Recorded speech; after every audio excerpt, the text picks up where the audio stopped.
இனிய மாலை வணக்கங்கள். இன்றைய நிகழ்ச்சி இறைவணக்கத்துடன் துவக்குவோம்.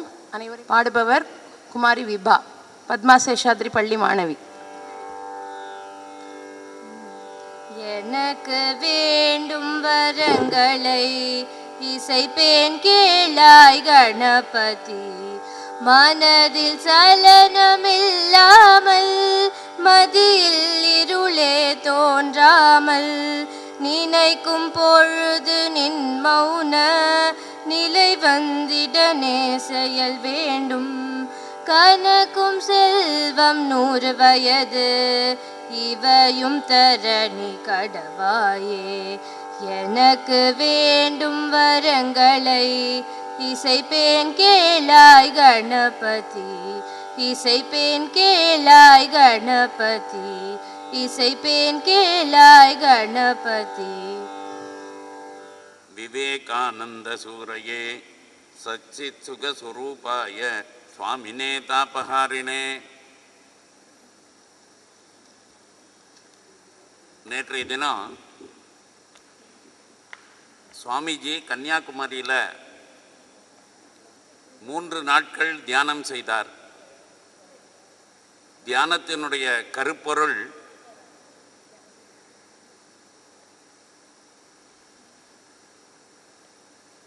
வைக்கலையா?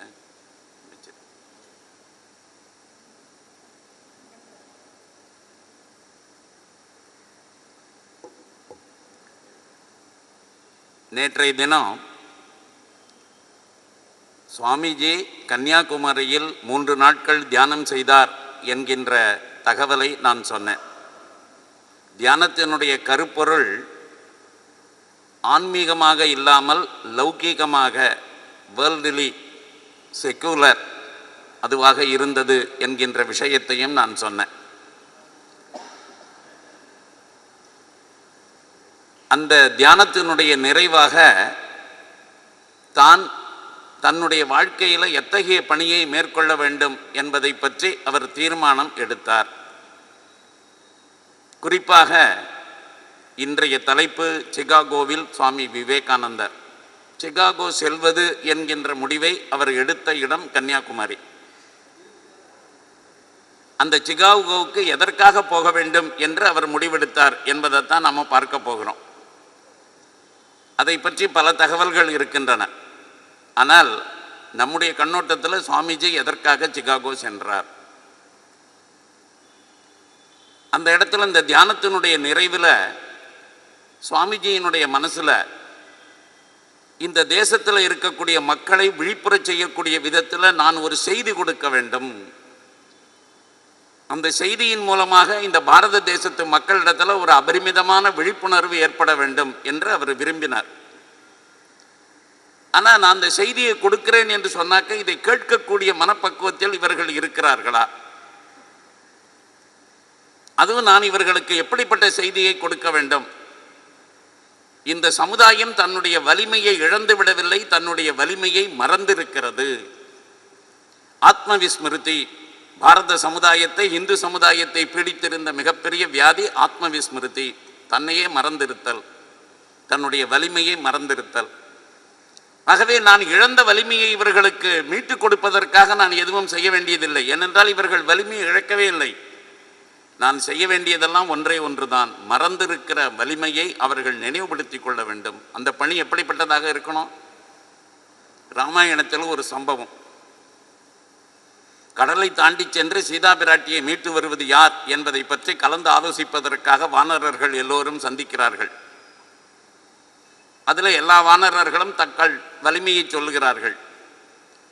ஆனால் இந்த ஆலோசனை கூட்டத்தில் கலந்து கொள்ளாமல் தனிமையில் அமர்ந்திருக்கிறான் அனுமன். ஆகவே நிறைவாக இந்த கூட்டத்தில் கலந்து கொண்ட அங்கதன் சொன்னான், நிச்சயமாக 100 யோஜனை தூரம் என்னாலே கடந்து சென்று லங்கையை அடைந்து விட முடியும். ஆனால் திரும்பி வருகின்ற வலிமை என்னிடத்தில் இல்லை.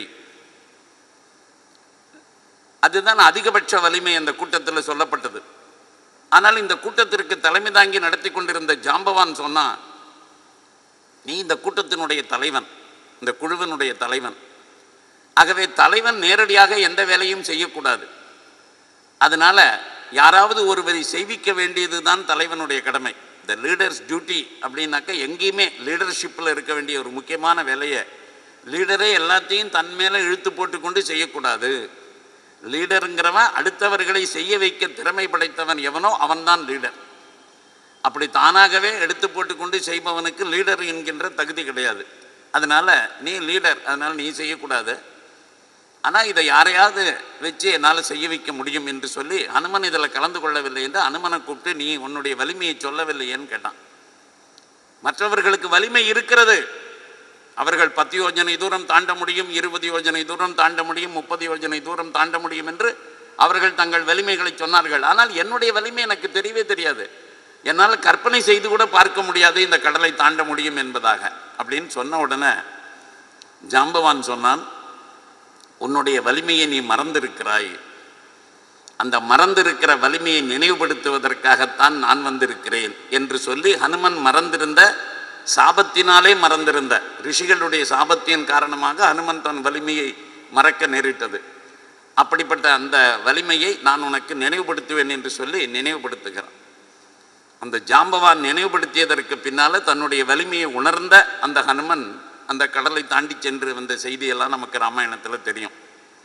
இப்பொழுது சுவாமிஜி நினைத்தார், I have to do only the job of the Jambavan. What is my job in the life? இந்த தேசத்தில் நான் செய்ய வேண்டிய பணி என்பதாக ஒன்று இருக்கிறது என்று சொன்னால் அது ஒன்றே ஒன்று தான். அது என்ன தெரியுமா? I have to do the job of the Jambavan. அப்படின்னா என்ன அர்த்தம்? ஹனுமனை போல தன்னுடைய வலிமையை மறந்திருக்கக்கூடிய இந்து சமுதாயத்திற்கு அவர்களுடைய வலிமையை நினைவுபடுத்துகின்ற அந்த மகத்தான பணியை, ஜாம்பவான் செய்த பணியை நான் செய்வேன். ஆகவே அந்த பணியைத்தான் செய்யணும் அப்படின்னு முடிவு பண்ணினார்.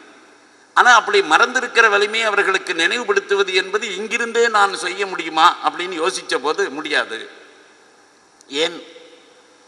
அவர் நாடு முழுக்க பயணம் செய்த பொழுது மகாராஜாக்களோடு தங்கி இருக்கிறார். நான் ஏற்கனவே சொன்ன நேற்றைய தினம் சுதேசிய மகாராஜாக்கள் சமஸ்தானாதிபதிகளோடு கூட தங்கி இருக்கின்றார். அவர்களிடத்தில் தேசத்தினுடைய நிலையை பற்றி பேசி இருக்கிறார். சமுதாயத்தில் உடனடியாக செய்ய வேண்டிய விஷயத்தை பற்றி எல்லாம் சொல்லி இருக்கிறார்.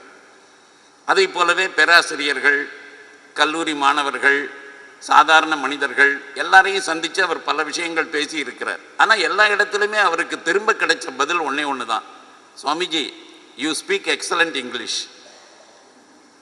உங்கள் இங்கிலீஷ் லாங்குவேஜ் இருக்க அந்த ஸ்டைல் இருக்க ரொம்ப அழகாக இருக்கு. அப்படித்தான் அதற்கு பாராட்டு கிடைத்ததே தவிர உங்களுடைய கருத்துகள் இந்த தேசத்திற்கு தேவை, உங்களுடைய கருத்துகள் நாங்கள் ஏற்றுக்கொள்கிறோம், அதை செயல்படுத்துகிறோம் என்று யாருமே சொல்லலை.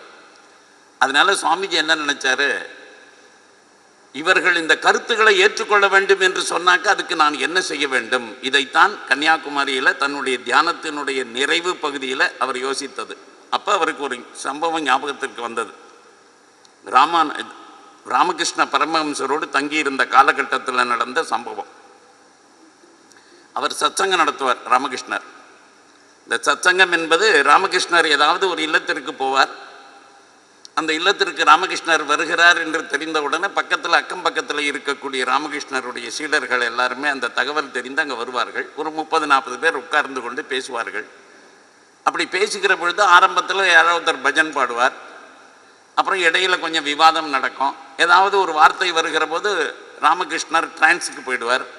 அவர் திரும்ப டிரான்ஸ்லேருந்து வருகிற வரைக்கும் எல்லாரும் காத்திருப்பாங்க. அதுக்கப்புறம் மீண்டும் அவர்கள் பேசுவார்கள். இப்படி பல விஷயங்கள் கலந்து உரையாடுதல் அப்படிங்கிற சத்சங்கம் நடக்கும். அப்படிப்பட்ட ஒரு சத்சங்கம் நடந்துட்டு இருந்தது ஒரு அன்பருடைய வீட்டில். நரேந்திரனும் அங்கே இருக்கான். அப்போ வழக்கமாக அந்த சத்சங்கத்துக்கு வரக்கூடிய ஒரு இளைஞன், அவன் அன்னைக்கு வந்த உடனே பகவத்கீதையை போன்ற ஒரு உயர்ந்த நூல் இருக்க முடியாது, பகவத்கீதை ஒப்புயர்வற்ற நூல் அப்படியெல்லாம் பேச ஆரம்பித்தான். பகவத்கீதையினுடைய மேன்மையை அவன் பல வார்த்தைகளில் வடித்து சொன்னான். சொல்லுகிற போது இவருக்கு ஆச்சரியமாக இருந்தது நரேந்திரனுக்கு. எதனால் ஆச்சரியம் என்று சொன்னாக்க, நேற்று வரைக்கும் இந்த ஆடு சத்சங்கத்துக்கு எப்போ வந்தாலுமே நம்முடைய இந்து மதத்தை குறை சொல்லுவான், இந்து புராணங்களை குறை சொல்லுவான், இந்துக்கள்கிட்ட ஒரு இலக்கியம் கிடையாதுமா, பகவத்கீதையை இழிவுபடுத்தி பேசுவான்.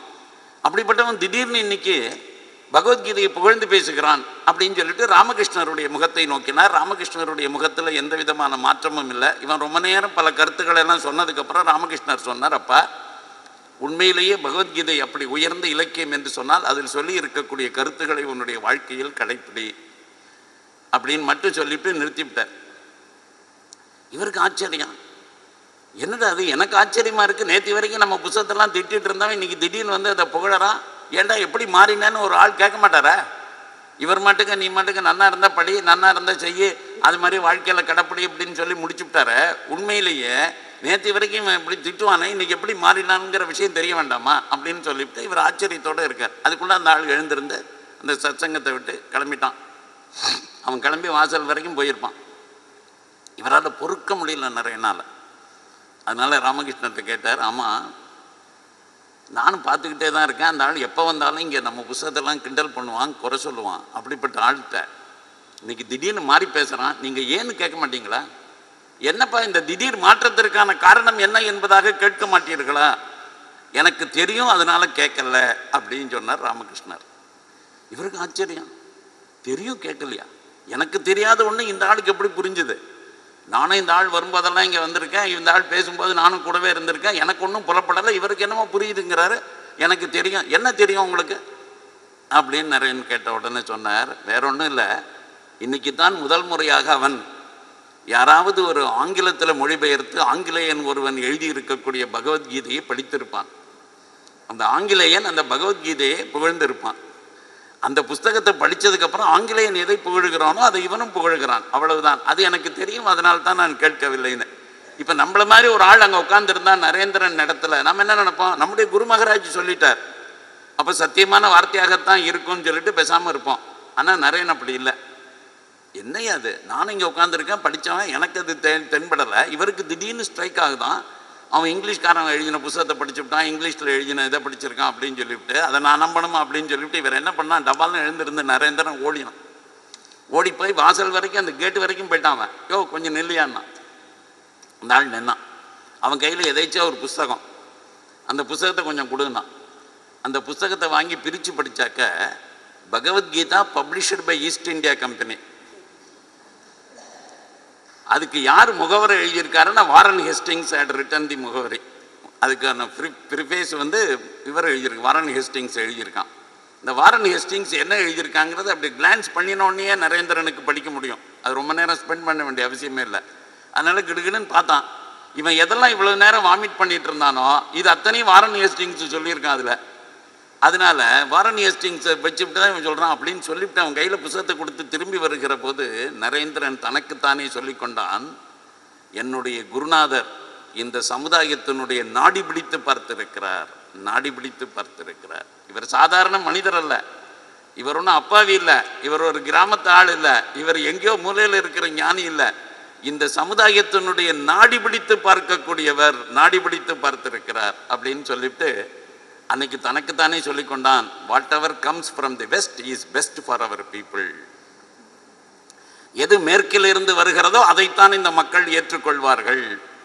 இது கன்னியாகுமரி தியானத்தில் அவர் முன்னாடி வந்து நின்றுது. அதனால அவர் சொன்னார், ஏற்கனவே நரேந்திரன் இடத்துல சுவாமி விவேகானந்தராக மாறியதற்கு பின்னால் பரிவிராஜகராக பவனி வருகிற பொழுது பல இடத்துல பல பேர்கள் சொல்லி இருக்கிறார்கள் ஒரு தகவலை. அந்த தகவல் என்ன அப்படின்னாக்க, இந்த மாதிரி ஒரு பெரிய மாநாடு நடைபெற இருக்கிறது, சர்வசமய மாநாடு, அந்த மாநாட்டில் நீங்கள் கலந்து கொண்டால் நன்றாக இருக்கும் அப்படிங்கிற விஷயத்தை போர்பந்தரில் தங்கி இருந்தபோது இவருக்கு முதல்ல இந்த தகவலை ஒருத்தர் சொல்லி நீங்கள் போய் கலந்து கொள்ள வேண்டும் என்று அவரிடத்துல சொன்னார். ஏற்கனவே காசிப்பூரில் தங்கி இருக்கிற போது பெனிங்டன் அப்படின்னு ஒரு ஆள், அவனுடைய ஃபேமிலி 2 பேருமே வந்து நீங்கள் எப்படியுமே வெஸ்ட்டுக்கு ஒரு நட போயிட்டு வரணும். அவங்களுக்கு இந்த கான்ஃபரன்ஸை பற்றியெல்லாம் தெரியாது. ஆனால் Swamiji you have to go to west to preach, அது எங்களுடைய உள்ளார்ந்த வேட்கை அப்படி என்பதாக அவர்கள் சொல்லியிருந்தார்கள். அதையும் அவர் பொருட்படுத்தவே இல்லை. அப்போ போர்பந்தரில் சொன்ன போதும் அதை பற்றி ஒன்றுமே சொல்லலை. ஆனால் அந்த போர்பந்தரில் யார் இவரிடத்தில் இந்த உலக மத மாநாட்டில் கலந்து கொள்ள வேண்டும் என்கின்ற ஐடியாவை கொடுத்தார்களோ அவர்களிடத்தில் ஒரு விஷயத்தை சொன்னார். உலகத்தினுடைய தலை சிறந்த இந்து மதத்திடமிருந்து நீங்கள் கற்றுக்கொள்வதற்கு ஏராளமான விஷயங்கள் இருக்கும்போது எங்கள் நாட்டுக்கு கிறிஸ்தவ பாதிரிகளை அனுப்பி எங்கள் மதத்தை கேலி செய்கிறீர்களே, எங்கள் மக்களை உங்கள் மதத்திற்கு மாற்ற முயல்கிறீர்களே, இது உங்களுக்கு அடுக்குமா என்று என்னைக்காவது ஒரு நாளைக்கு இந்த மேற்கத்திய காரணெல்லாம் பார்த்து கேட்கணுங்கிற ஒரு வெறி எங்கிட்ட இருக்குது அப்படின்னு சுவாமிஜி அவங்கள்ட்ட சொல்லிவிட்டார். அப்புறம் பெல்காமில் ஹரிபாத மித்ரா அப்படி என்பவரிடத்துல ஒரு பேச்சுவார்த்தை நடக்கிறது. அப்பொழுதும் இந்த மாநாட்டில் கலந்து கொள்வதை பற்றிய பேச்சு வருகிறது.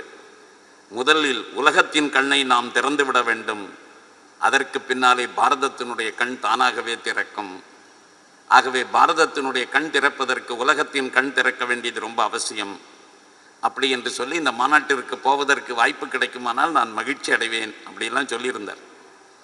ஹரிபாத பாபு உடனே என்ன சொல்லிவிட்டாரு, அது என்ன சுவாமிஜி நீங்கள் போகிறதுன்னு முடிவு பண்ணிட்டேன்னாக்கா நாங்கள்லாம் பணம் சேர்த்து கொடுக்க மாட்டோமா, நிச்சயமாக நீங்கள் போயிட்டு வந்துடலாம் அப்படின்னு அங்கே சொன்னார். ஆனால் அதுக்கு பதில் சொல்லலை. அப்பூரில் நேர மைசூரில் மகாராஜாவின் இடத்துல பேசுகிற போது இதே போன்ற இதை பற்றியே பிரச்சனை வந்தது. அப்பவும் நான் போவேன் அப்படிங்கிற வார்த்தையை சொல்ல போது பார்க்கலாம் யோசிப்போம் அப்படி என்று சொல்லிவிட்டு கடைசியில் இறையருள் இருந்தால் போகலாம். ராமநாதபுரம் மன்னர் ராமேஸ்வரம் தரிசனத்திற்காக நேற்றைய தினம் நான் சொன்னேன், நேரடியாக கன்னியாகுமரிக்கு வந்து தன்னுடைய யாத்திரையை முடித்துக்கொண்டு தியானம் புரிந்தார் என்று சொல்லி. இந்த கன்னியாகுமரிக்கு முன்னதாகவே அவர் ராமேஸ்வரம் போய்விட்டு தான் கன்னியாகுமரிக்கு வந்தார்.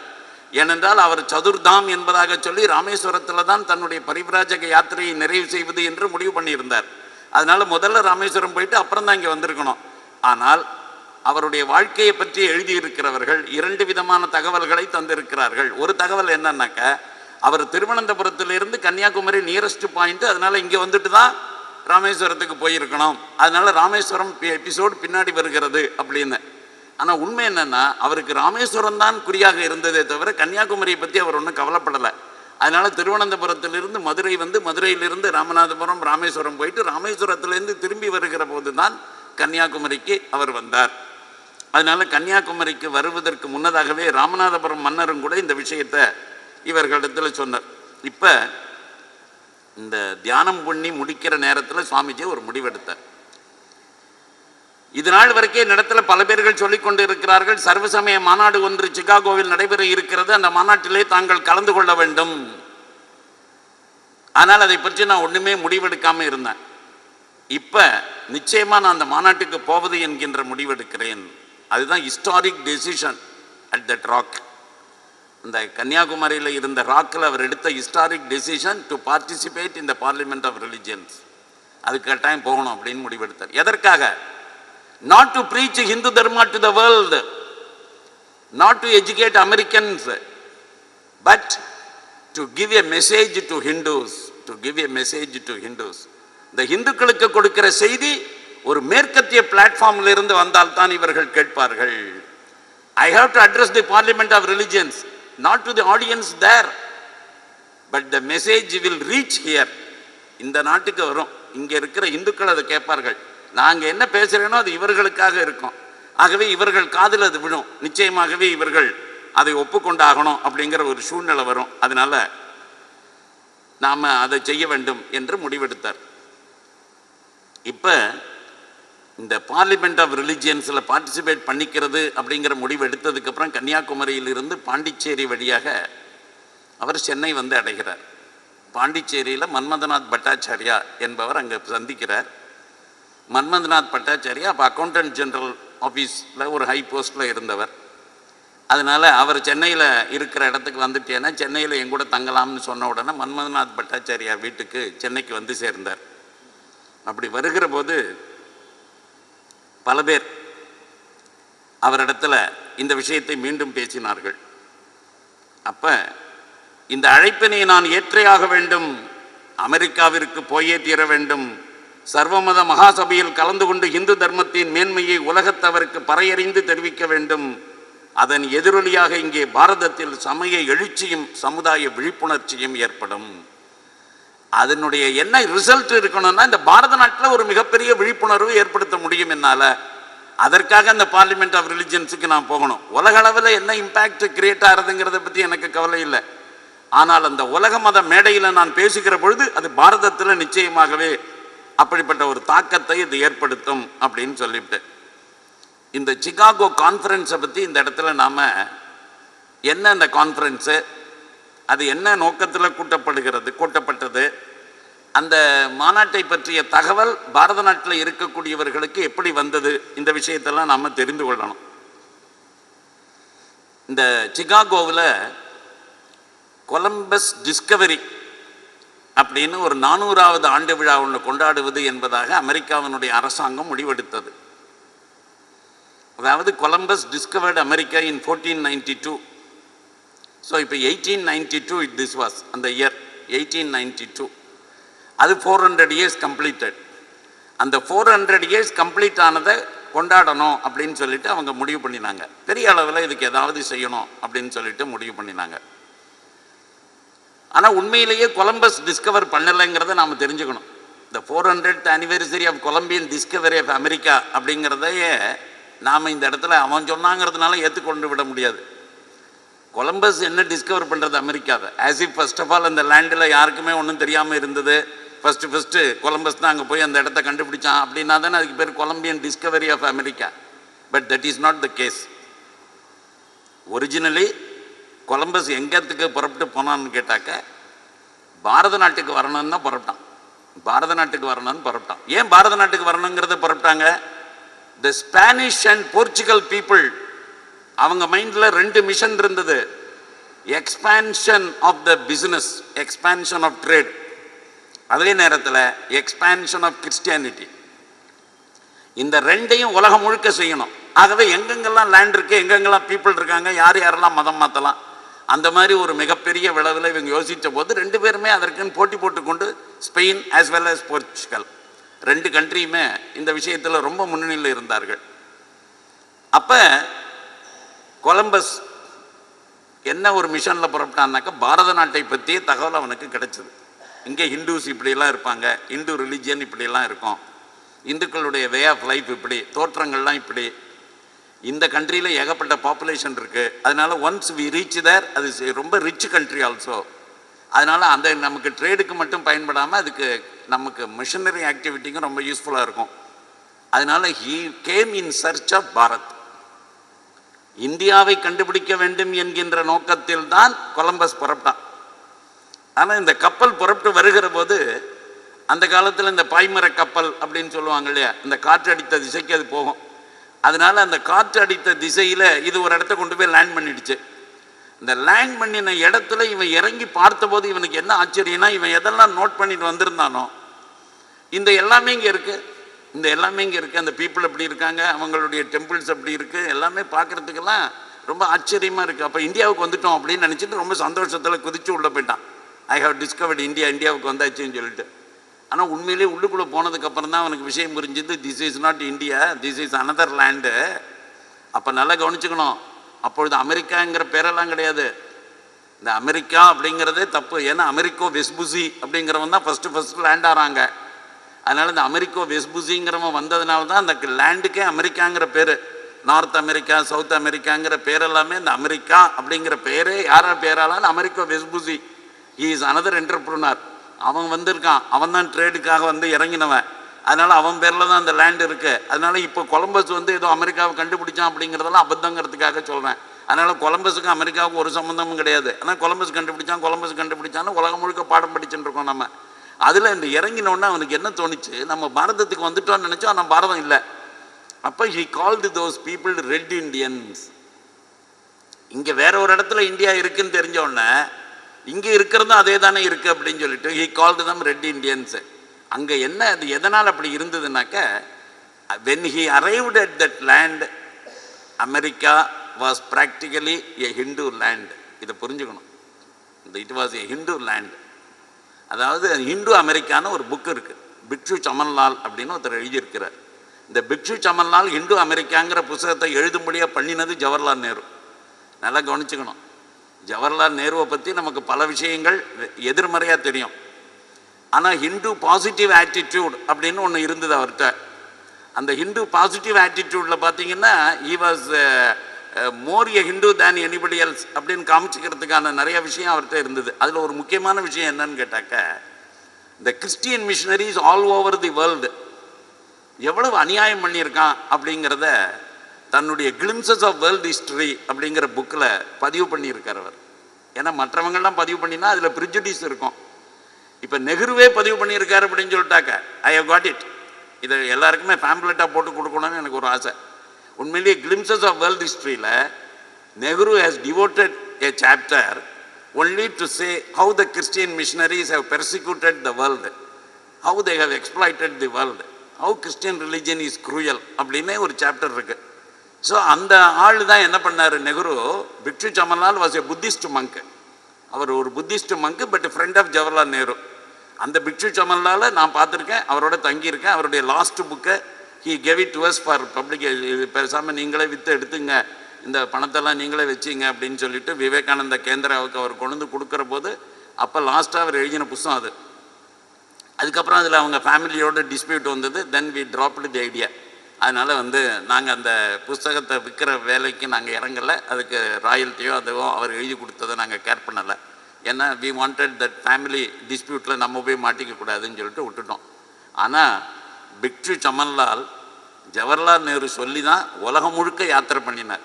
Jawaharlal Nehru arrange funds for his travel all over the world.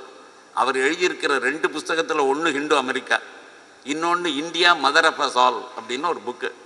உலகத்திற்கு தாய் பாரதமே, பாரதம் தான் உலகத்தினுடைய தாய்நாடு அப்படின்னு சொல்லிட்டு ஒரு புக்கு. இது 2மே ஜவஹர்லால் நேரு சொல்லி பணம் செலவழித்து அதுக்கப்புறம் போயிட்டு வந்து அந்தந்த கண்ட்ரியில் என்னெல்லாம் இருக்கோ அதெல்லாம் பார்த்து ரொம்ப டாக்குமெண்ட் எடுத்து அந்த அந்த நாட்டினுடைய ஆர்கியாலஜி எல்லாத்தையும் கண்டுபிடிச்சி அதுக்கப்புறம் அந்த புத்தகத்தை ரொம்ப கஷ்டப்பட்டு தயார் பண்ணியிருக்கார். அப்படி ஒரு புக்கு ஹிந்து அமெரிக்கான்னு இருக்கு.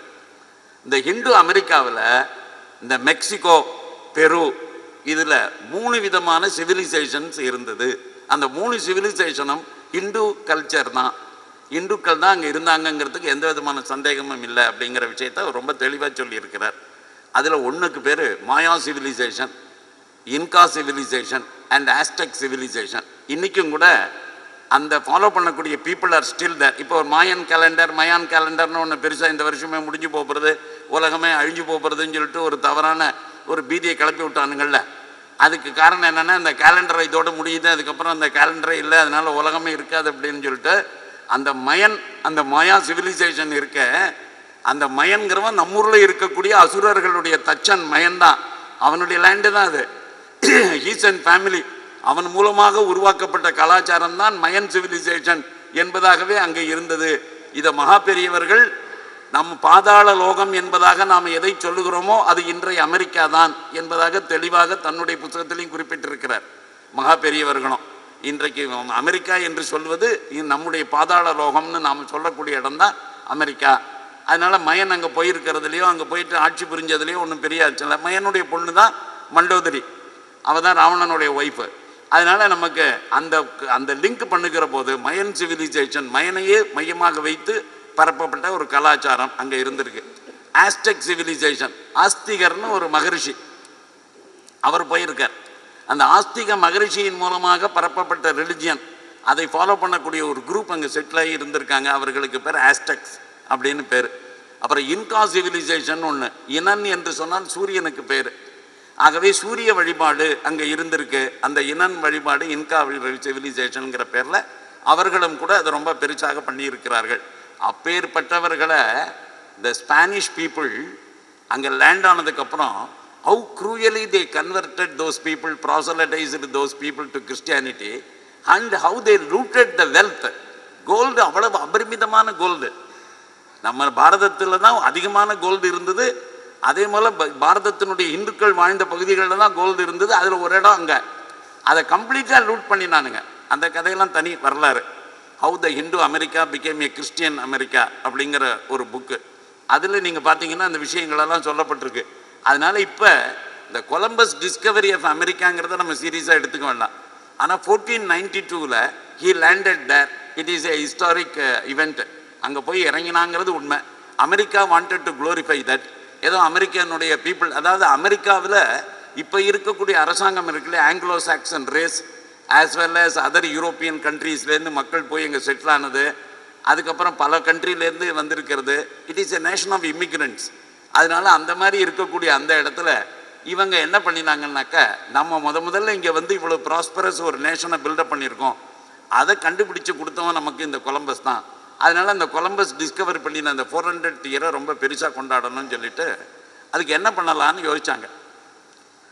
இதுக்கு ஒரு இன்டர்நேஷ்னல் அளவில் ட்ரேடு ஃபேர் நடத்துறது அப்படின்னு முடிவு பண்ணாங்க. Trade fair, international trade fair, அதான் பெரிய ஈவெண்ட்டாக நம்ம நடத்தணும் அப்படின்னு சொல்லிட்டு. இந்த மாதிரி இன்டர்நேஷ்னல் ட்ரேடு ஃபேர் ஏற்கனவே லண்டனில் ஒன்று நடந்திருக்கு, அதுக்கு அடுத்தது பாரிஸில் ஒன்று நடந்திருக்கு, அதை தவிர இன்னொரு கண்ட்ரியில் நடந்திருக்கு. இந்த மாதிரி ஒரு 3-4 இடத்துல நடந்த உடனே இவன் என்ன முடிவு பண்ணான், அமெரிக்காக்காரன், இதுவரைக்கும் நடந்திருக்கிற இன்டர்நேஷ்னல் ட்ரேடு ஃபேரெல்லாம் தூக்கி சாப்பிட்ற மாதிரி நம்ம ஒரு மிக பிரம்மாண்டமான இன்டர்நேஷ்னல் ட்ரேடு ஃபேரை நடத்தணும். அதுக்கான இடத்த எங்கே லொக்கேட் பண்ணுறது, அந்த இடம் எங்கே இருக்கணும் அப்படின்னோடனே அந்தந்த ஊரை சேர்ந்தவங்க, மாநிலங்களை சேர்ந்தவர்கள், வாஷிங்டன், நியூயார்க், சிகாகோ, இவங்க எல்லாரும் எங்கள் இடத்துல தான் நடத்தணும் அப்படின்னு சொல்லிட்டு கவர்மெண்ட்டுக்கு ரெப்ரசன்டேஷன் கொடுத்து அதுக்கான லாபிங் பண்ண ஆரம்பித்தாங்க. கடைசியில் it was decided that Chicago is the best place for holding this exhibition. ஆகவே இந்த trade fair should be held at Chicago அப்படின்னு சொல்லிட்டு கவர்மெண்ட் பாசிட் ஏ ரெசல்யூஷன். ஆகவே அவங்களுடைய செனட்டில் அதுக்கான ரெசல்யூஷன் பாஸ் பண்ணி, இதுக்கு இன்னொரு விஷயம் என்னென்னா, அவ்வளவு ஸ்பேஸ் அங்கே இருக்குது சிகாகோவில், அதுக்கான பணத்தை செலவழிக்கிறதுக்கும் அவர்களே முன் வருகிறார்கள், அதுக்கான இடம் கொடுக்கிறார்கள். ஆகவே நம்ம பிரம்மாண்டமான அளவில் இதை தயார் பண்ணுறதுக்கு சிகாகோவை சென்டரை வச்சு பண்ணலான்னு முடிவெடுத்தாங்க. கிட்டத்தட்ட ஒரு 3 ஆண்டு காலம் இதற்கான ஏற்பாடுகள்லாம் நடந்து, இது அதாவது இப்போ 1892 எண்டில் இந்த ட்ரேட் ஃபேர் ஆனது ஸ்டார்ட் ஆகிடுச்சு. கிட்டத்தட்ட இந்த ட்ரேட் ஃபேர் ரொம்ப நாள் நடந்தது.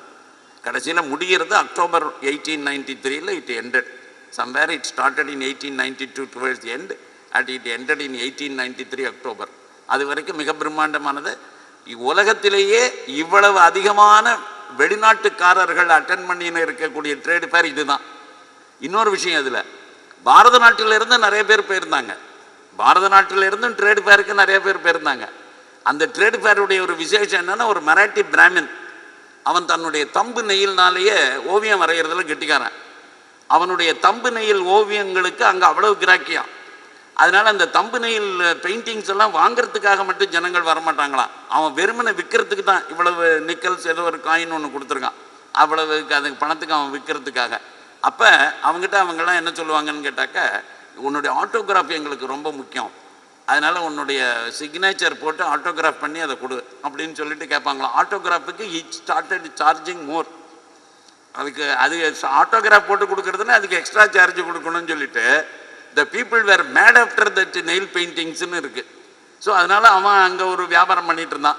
கபூர்தலா மகாராஜ்னு ஒருத்தர், அவன் ஒரு பெரிய ராஜா, அவனுடைய வரவு அங்கே பெரிய பிரம்மாண்டமான வரவு. இந்த ட்ரேட் ஃபேருக்கு மகாராஜா கபூர்தலா வந்திருக்கிறார், அவர் மிகப்பெரிய ராஜா அப்படி இப்படின்னு சொல்லிட்டு அவரை பற்றி ஒரு பெரிய பிரம்மாண்டமாக எல்லா நியூஸ் பேப்பர்ஸ்லையும் ஃப்ளாஷ் பண்ணி, அது ஒரு பக்கத்தில்.